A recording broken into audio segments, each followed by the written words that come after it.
I have seen it happen. Not once. Not twice. Across decades of exorcism work, in more cases than I can number with precision, I have witnessed it. The specific, immediate, visceral reaction. The recoil. The rage that has a quality of panic underneath it. The desperate attempt to avoid, to deflect, to prevent the invocation of a specific name before it is fully spoken. In the course of formal exorcism, when the demonic is compelled to respond to direct questioning, when the legal authority of the church creates the conditions under which certain truths must be acknowledged, I have asked about specific saints and specific holy names and what they produce in the demonic order. The answers are not uniform.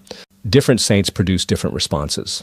Different invocations carry different spiritual weight in those encounters, but there is one name, one specific invocation, one saint whose entry into the engagement produces a reaction that is categorically different from everything else I have witnessed in this work. A reaction that I can only describe as something between terror and the recognition of an authority so complete that resistance is not merely futile, but impossible. I'm going to tell you who that saint is. But I need you to understand something first, something that will make the identity of the saint both more surprising and more intelligible than it would be without this foundation.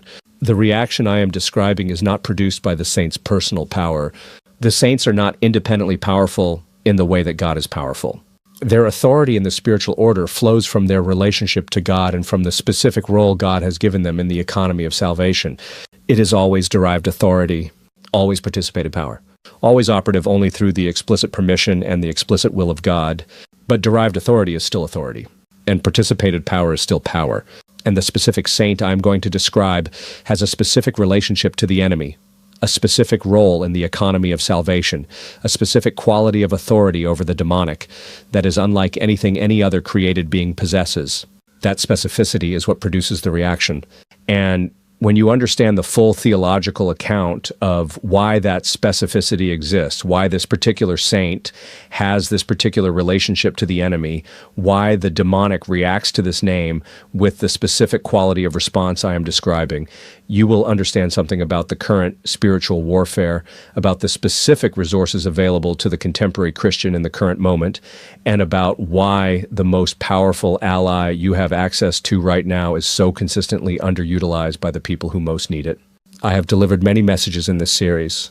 Messages about the marking of souls, about the blessed death, about the door of pride, about the rosary, about silence, about formalism, about the letter to Laodicea. Every one of those messages pointed toward resources, weapons, means of protection and transformation and resistance. This message is about the most powerful of all those resources, the one that the entire tradition, from the earliest centuries to the present, has identified with the most extraordinary consistency as the primary intercessor against the demonic, the one whose name in exorcism produces the reaction I opened with, the one whose specific role in the economy of salvation makes her the most feared and the most avoided name in the entire demonic order. The saint is not a warrior saint in the popular imagination's sense, not armored, not militant in the exterior sense. The power does not come from strength in the way the world understands strength. It comes from something the enemy understands far better than most human beings do and fears with an intensity that corresponds precisely to his complete inability to counter it. Stay with me through all 7 parts, because what I am going to reveal in parts 3 and 4 about the specific theological reasons for this saint's authority over the demonic is something the tradition has always known and that almost no one in the contemporary church is explaining with the specificity and the force it deserves. And what I'm going to give you in parts 6 and 7 is the most complete and most immediately actionable account of how to actually access this power in your own spiritual life that I know how to provide. Do not leave before the end. Before the answer, though what most people get wrong about saints and spiritual warfare.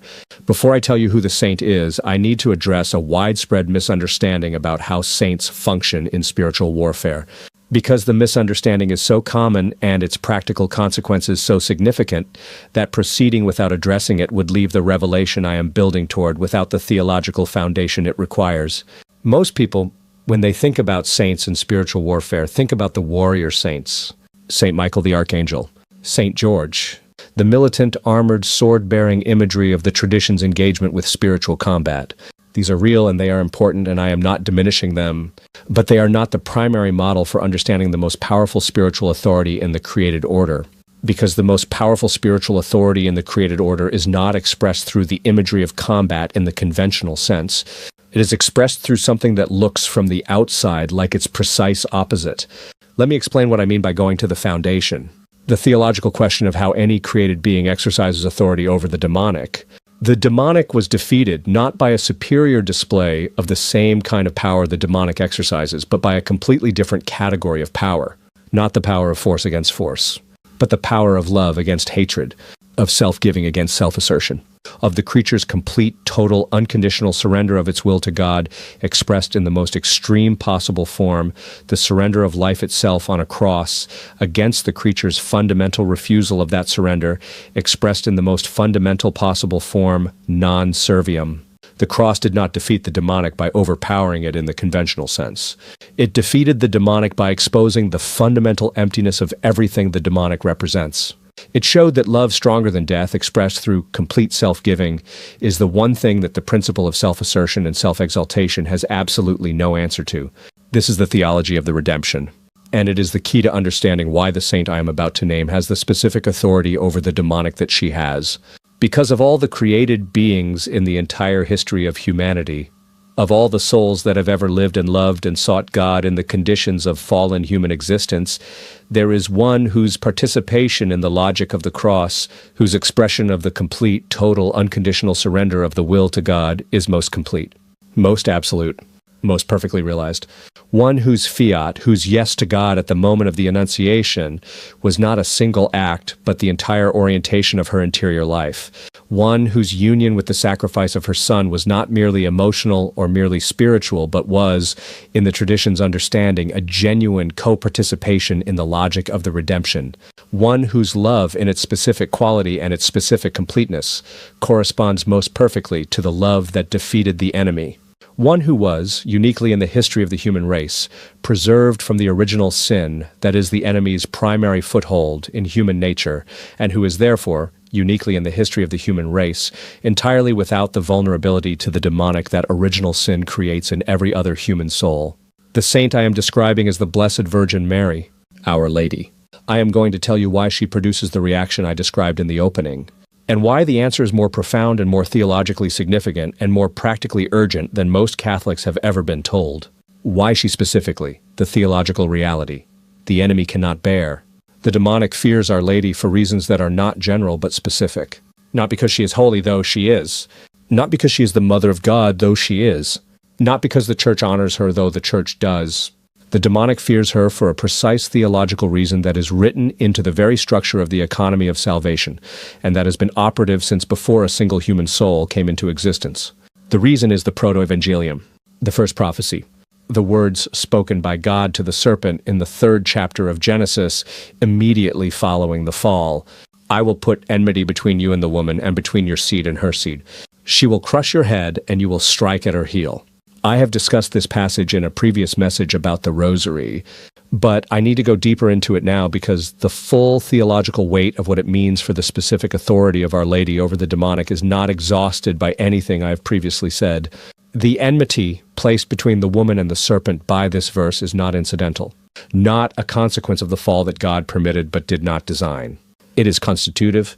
It is an enmity that God himself placed, actively, specifically, between this particular woman and the enemy of the human race. What does it mean for God to place enmity? The tradition understands this as the declaration of a fundamental, irremovable, ontological opposition between the woman and the serpent. An opposition that is not earned by the woman through her choices, though her choices express it. An opposition that is not maintained by the woman through her effort, though her effort reflects it. An opposition that is built into who she is at the level of her identity in the economy of salvation. She was created to be opposed to him. Her entire existence in the economy of redemption is defined by that opposition.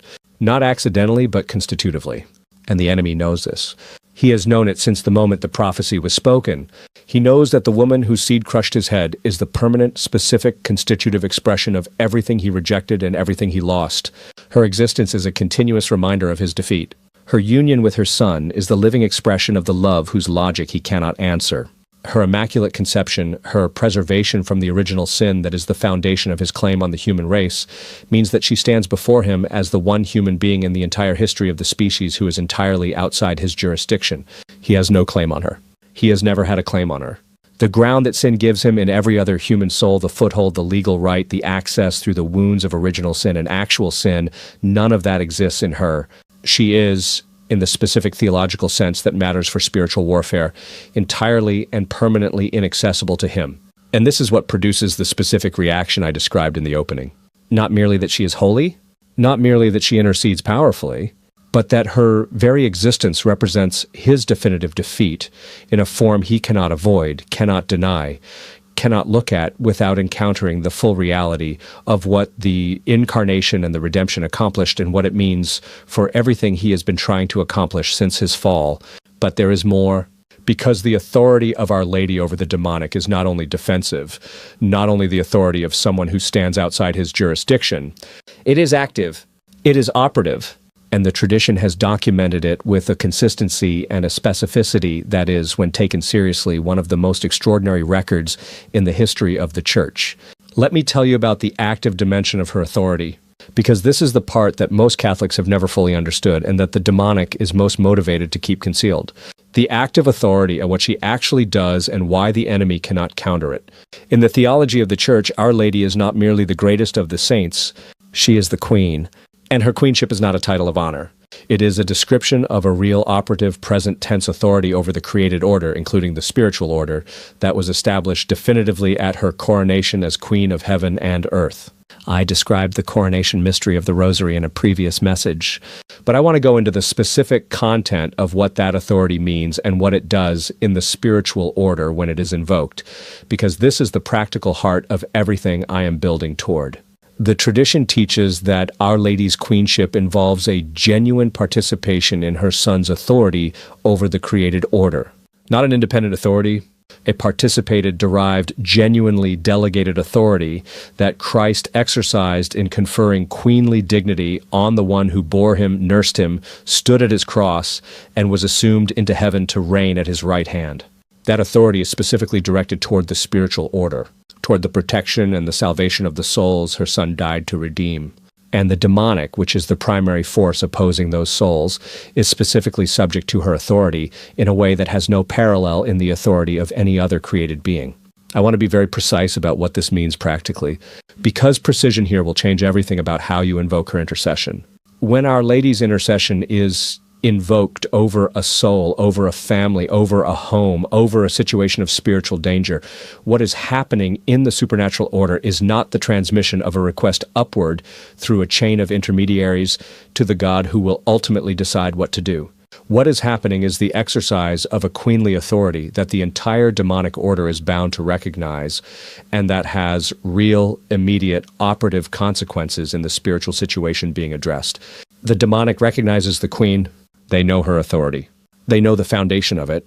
They know the enmity that was placed between her and the serpent before any of them began their operations against the human race.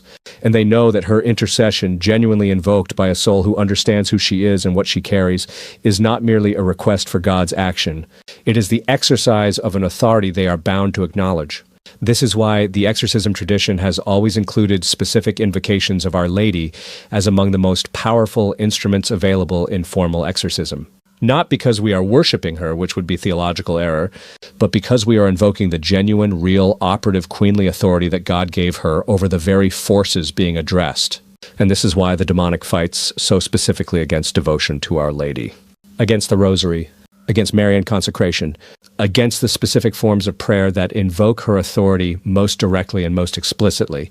The enemy does not fight against things that do not threaten him. The specific intensity of his opposition to Marian devotion is itself one of the most reliable indicators of its effectiveness. Let me tell you about the specific historical documentation of this, because the tradition is not vague on this point. It is specific, and the specificity is important for understanding what we are dealing with. The testimony from exorcism across the centuries is consistent. The name of Mary, invoked in genuine faith and genuine understanding of who she is, produces in the demonic a reaction of fear and retreat that is specific to her, and that no other invocation except the name of her Son produces in the same degree. The documents of exorcism across the tradition record this. The testimony of exorcists across every century of the Church's history confirms it. The pattern is too consistent across too many cases, across too many different practitioners and too many different cultural contexts to be explained by anything other than the theological reality it corresponds to. The demonic fears her name because her name invokes an authority they cannot counter. They can resist human prayer that lacks genuine faith. They can exploit the weaknesses and the wounds of human intercessors who come to the engagement without adequate preparation, but they cannot counter her authority. Because her authority is not human.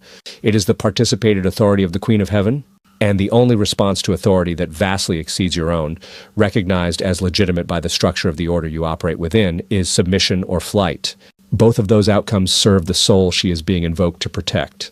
Now, I want to tell you something that I believe is the most practically significant thing I have said in this entire message. And it is something that most Catholics have never heard stated with this directness. The authority of Our Lady over the demonic is available to you right now, today, through means that are accessible to every baptized Christian, regardless of their spiritual level, regardless of their theological sophistication, regardless of how long they have been away from the faith. The means are not complicated. They are not esoteric. They are not reserved for the spiritually advanced or the theologically trained. They are the means the tradition has always provided. Simple, ancient, proven, and dramatically underutilized by the contemporary Catholics who most need them. Let me tell you what those means are. But first I need to tell you about the specific dimension of her authority that most people, even serious Catholics, have never fully understood. The dimension that explains why her authority is specifically calibrated for the current moment in ways that I find, theologically and practically, nothing less than extraordinary. The Fatima dimension, why her authority is specifically calibrated for now. In 1917, in a small village in Portugal, Our Lady appeared to 3 shepherd children with a message that the Church has officially recognized as authentic, and that has been, in the century since it was delivered, one of the most documented and most studied private revelations in the Church's history. I want to address Fatima specifically in this message, not as a peripheral curiosity or as an optional devotional extra, as a specific, targeted, carefully delivered message from the Queen of Heaven to the Church of the 20th and 21st centuries about the specific nature of the spiritual warfare of this period and the specific instruments she was providing for engaging it. The message of Fatima has several components, and I cannot cover all of them here. But the component most directly relevant to what I have been building toward in this message is the one that has been most consistently underemphasized in the popular presentation of Fatima. Our Lady at Fatima did not primarily warn about external threats to the Church, though she addressed those. She did not primarily predict geopolitical catastrophes, though she spoke about those too. Her primary message, the one that runs through every apparition and every word she delivered, was about the specific spiritual instruments she was placing in the hands of the Church for the specific warfare of the coming century. The Rosary, daily, without exception, as a weapon, not a devotion, as the specific instrument whose design she was calibrating and whose use she was requesting, with an urgency that the tradition has always recognized as significant. The Immaculate Heart, her own heart, the specific interior reality of her love and her anguish and her maternal care for the souls her Son died to redeem, offered as a refuge, as a place of protection, as an interior dwelling in which souls under attack could find the specific shelter that is, in the supernatural order, available nowhere else in the same degree. The First Saturday Devotion, the specific act of reparation she requested, combining confession, communion, the rosary, and 15 minutes of meditation on the mysteries, offered in a spirit of reparation for the sins against her Immaculate Heart. An act of spiritual warfare disguised as devotion, calibrated in its specific components to address the specific spiritual damage that the current crisis in the Church and the culture has produced in the souls of the faithful, and the consecration. The specific act of consecration of souls, of families, of nations, to her Immaculate Heart, by which those souls and families and nations come under the specific protection of the authority I have been describing throughout this message. I want to say something about why the Fatima message is specifically urgent now, a century after its delivery, something that the contemporary Catholic needs to hear clearly. We are living through exactly the period the Fatima message described, not in the specific, literally fulfilled sense of a chronological prediction, in the more important theological sense of a spiritual pattern playing out with the fidelity that always characterizes genuine private revelation, the errors, the apostasy, the spiritual abandonment of precisely the instruments she provided, the widespread neglect of the Rosary in precisely the generation that most needs it, the collapse of the First Saturday Devotion from even the consciousness of most practicing Catholics, the reduction of Marian consecration to occasional ceremonial acts rather than the living, operative, daily reality of genuine spiritual protection that she requested, and simultaneously the availability of everything she promised. The protection is available, the authority is available, the Immaculate Heart is available as the refuge she said it would be. The rosary is available as the weapon she said it was. The consecration is available as the specific act that brings a soul under the direct protection of the Queen. The message of Fatima is not a historical curiosity. It is a live strategic dispatch from the Queen of the spiritual warfare of this specific century to the soldiers of this specific army.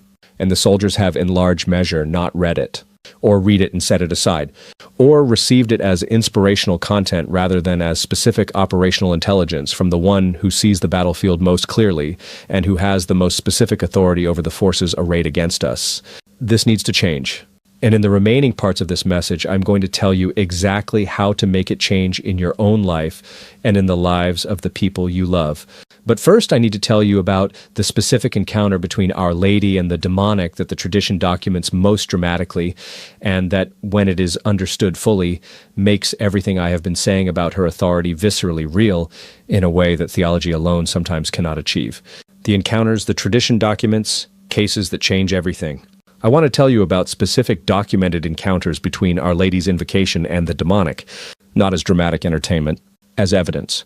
The kind of evidence that, once you understand what it represents theologically, changes how you approach the spiritual warfare you are engaged in right now. The tradition of exorcism has always noted the specific reaction of the demonic to Marian invocations. The exorcism manuals of the Church, developed across centuries of experience with formal deliverance ministry, all include specific Marian prayers and invocations precisely because the practice of exorcism confirmed repeatedly and consistently that these invocations were among the most operatively effective instruments available. But I want to go beyond the exorcism tradition to the broader historical record, because the pattern of Our Lady's specific authority over the demonic extends far beyond the formal context of exorcism into the broader history of the Church and the world. Consider what happened at Lepanto in 1571, which I described in an earlier message about the Rosary. The Christian fleet, outgunned and outnumbered against every military expectation, won a decisive victory while the Church prayed the Rosary at Pope Pius V's request. The victory was so completely contrary to every natural prediction that the participants themselves described it as a supernatural event.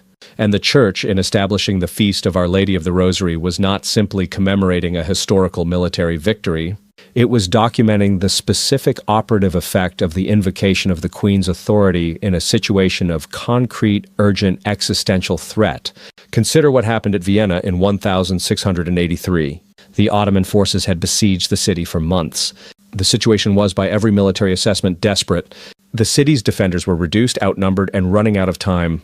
John III, Sobieski of Poland, before leading the relief force that arrived at the critical moment, consecrated his cause and his forces to Our Lady. He attended Mass at Czestochowa before departing. The battle fought on September 12th, the Feast of the Holy Name of Mary, was a victory so decisive that it changed the entire trajectory of European history. Sobieski's letter reporting the victory borrowed the words of Julius Caesar, "I came, I saw, God conquered." Consider the documented case from the early 20th century of a particularly difficult possession case in which every other form of spiritual intervention had produced minimal result, and in which the introduction of the Rosary into the exorcism session produced an immediate, dramatic, and lasting change in the nature and intensity of the demonic manifestation. The details of such cases are not always appropriate for public sharing, but the pattern they represent is documented consistently enough across the literature of exorcism ministry to constitute a reliable indicator of the specific spiritual reality behind it. Consider the testimony, repeated across the tradition of spiritual direction and confirmed by the great masters of the interior life, that souls under serious spiritual attack who were introduced to genuine Marian devotion, not surface-level devotion, but the real, committed, daily, consecration-based devotion that the tradition describes as true Marian slavery, in the sense St. Louis de Montfort used that phrase, experienced a qualitative change in the nature and intensity of their spiritual warfare. Not the end of the warfare. The end of the specific quality of exposure and vulnerability that characterized the warfare before the Marian protection was invoked. I have seen this in my own work. I have seen souls who had been under sustained, sophisticated, deeply entrenched spiritual attack for years experience a genuine, specific, spiritually real change in the quality of their situation following the deliberate, informed, sacramentally grounded consecration of themselves to Our Lady's Immaculate Heart. The change was not the end of all struggle. The spiritual life is not a struggle-free existence for anyone who is genuinely growing in it. The change was in the nature of the opposition. The specific quality of the demonic operation that had been sustained against those souls changed when she entered the engagement. The specific intelligence and the specific resources that had been directed against them appeared to encounter a different quality of resistance when her authority was present over those souls. I do not have a purely natural explanation for this pattern. The tradition has a theological explanation that I find entirely adequate. The Queen's authority is real. Her protection is real. Her presence, invoked over a soul through genuine consecration and genuine devotion, changes the spiritual situation of that soul in ways that have real operational consequences for the demonic forces that were operating against it. This is not magic. It is not superstition. It is the logical consequence of taking seriously the theological reality I have been describing throughout this message. The Queen has authority. The demonic knows it. When that authority is invoked, the consequences are real. Now let me tell you exactly how to invoke it. How to access the protection, the complete practical guide. Everything I have said in this message is theology until it is practice. And the theology of Our Lady's authority over the demonic is only useful to you insofar as it produces specific acts in your own life that bring that authority to bear on your specific situation. Let me give you the complete, practical, immediately actionable account of how to do that. The first and most foundational act is consecration.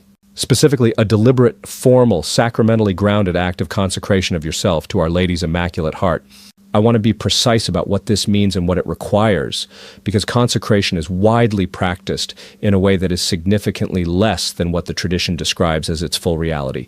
Consecration to Our Lady is not an occasional ceremony. It is not a prayer prayed once at a retreat and then essentially forgotten.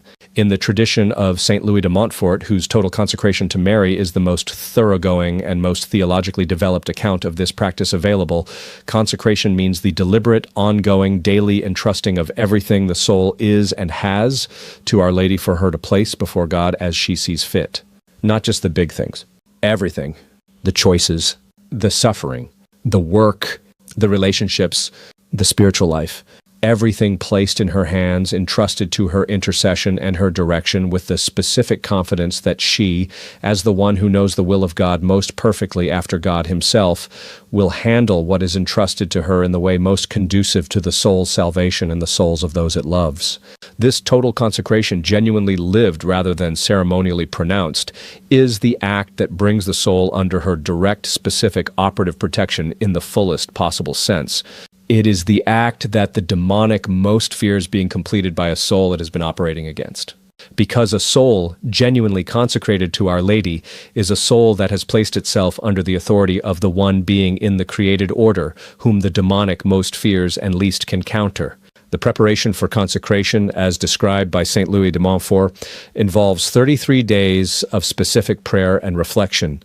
This is not arbitrary. It is a structured preparation of the soul for the full reality of what the act means. Many editions and adaptations of the preparation are available. The soul that commits to this preparation and to the renewal of the consecration regularly, typically on Marian feast days, is the soul that is living the full reality of the protection she offers. The second act is the daily rosary. I have spoken about the rosary in a dedicated message earlier in this series, and everything I said there applies here.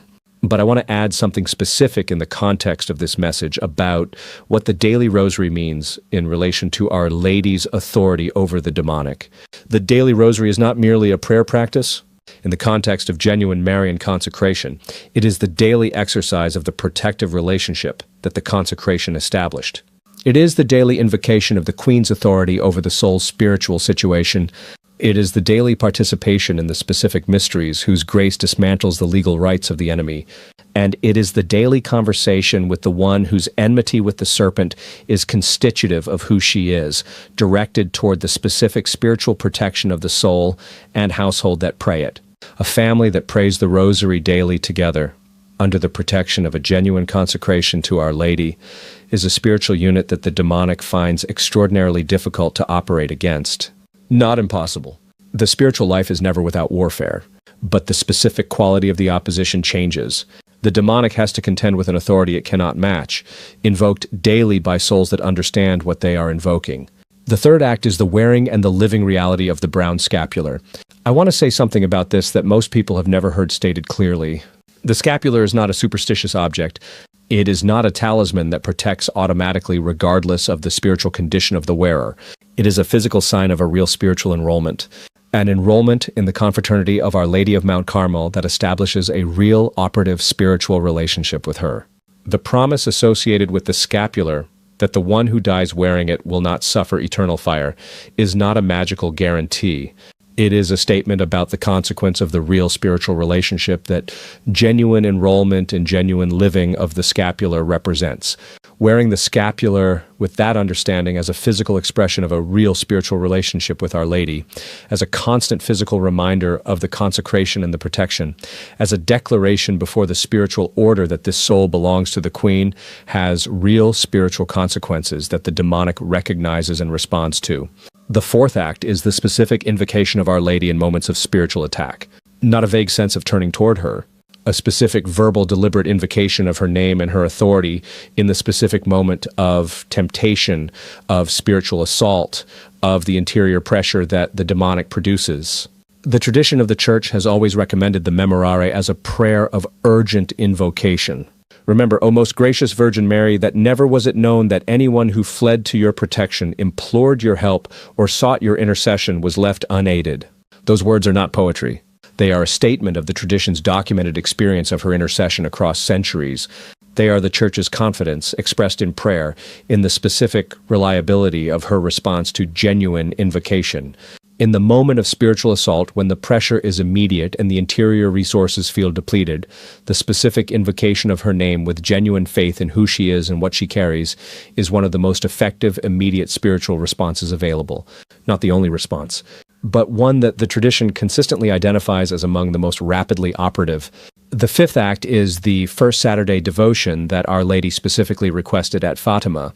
On the first Saturday of each month, this specific combination of acts offered in a spirit of reparation for sins against her Immaculate Heart, confession within a reasonable time for this intention, reception of the Eucharist with this intention, 5 decades of the Rosary with this intention, 15 minutes of meditation on the mysteries with this intention. This devotion is not widely practiced. Its obscurity in the contemporary Catholic community is itself a significant indicator of the enemy's success in suppressing the specific instruments Our Lady provided for the spiritual warfare of this century. If the devotion were without spiritual effect, the demonic would have no motivation to ensure its obscurity. The motivation is the evidence. Find out when the first Saturday falls each month and commit to the practice. Not as an optional extra for the especially devout, as the specific, operative, spiritually significant act of alignment with Our Lady's request that it was always intended to be. The sixth act is the explicit placing of your home under her protection. This is the specific domestic application of everything I have described. The image or statue of Our Lady in your home, not as a decoration, as a declaration, as a physical marker blessed by a priest that says to the spiritual order that this space belongs to the Queen and is under her protection. The blessed image of Our Lady in the home changes the spiritual atmosphere of the home in a way that is real and operative. I have witnessed this across many years of working with families. The homes in which her image is present and in which the rosary is prayed and in which the consecration is genuinely lived are homes with a spiritual quality that is palpably different from homes without those elements. The darkness has less room to operate. The spiritual heaviness that characterizes homes where the enemy has established himself is absent or significantly reduced. This is not superstition. It is the consequence of the genuine spiritual reality of the protection being invoked over that space. The seventh act, the one I want to close with, is the cultivation of genuine personal love for her. Not devotion as performance. Not honor as theological obligation. Genuine love. The love of a child for a mother. The love that the tradition has always described as the appropriate interior response of a soul that has genuinely understood who she is and what she has done and what she continues to do for the souls entrusted to her care. The demonic fears her authority, but what is most devastating to the demonic in the soul that has genuinely encountered her is not the fear she produces in the enemy. It is the love she produces in the soul. Because a soul that genuinely loves Our Lady, that has encountered her maternal care and has responded to it with the love that it deserves, is a soul that has found in that love a reason to be faithful, to persevere, to continue fighting when everything else argues for retreat, that transcends any purely intellectual or duty-based motivation for the spiritual life. The great saints of the Marian tradition describe this with a consistency and an intensity that is one of the most compelling bodies of spiritual testimony the Church possesses. Saint Louis de Montfort, Saint Maximilian Kolbe, Saint John Paul II, Saint Alphonsus Liguori. Across very different temperaments, very different intellectual styles, very different historical contexts, they all describe the encounter with Our Lady's maternal love as one of the most transformative experiences of their spiritual lives, as a force that drew them toward God with a warmth and a directness and a personal quality that the intellectual grasp of theological truth alone had not produced. This is not sentimentality. It is the documented experience of genuine saints whose holiness was subsequently confirmed by the Church with the full weight of its discernment process. The love is available to you. She is not distant. She is not indifferent to your specific situation. She is the mother of the God who died for you, and she is your mother in the order of grace, and she is present to your specific life with a care and an attention that exceeds anything you have probably imagined if you have been treating her primarily as a theological concept rather than a real person. Reach toward her, not as a technique. As a son or daughter reaching toward a mother who has been waiting with the patience that belongs to the Queen of Heaven for exactly this moment of genuine reaching, she will not leave you empty-handed. I have spent this entire message building toward a reality that I believe is the most important practical spiritual resource available to the contemporary Catholic in the current moment of the Church's history.